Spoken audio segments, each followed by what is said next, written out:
the sweetest things to me, like, may I help you and good afternoon.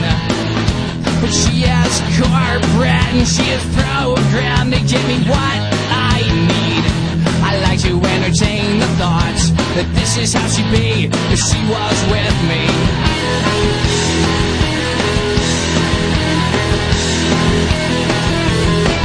I'm in love with a girl in the Rolling Stone.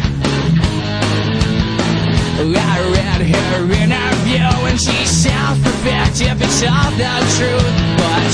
But how am I gonna get to her without stalking her and looking like I'm not right in the head? I'm cutting up the letters with a note that I left there said,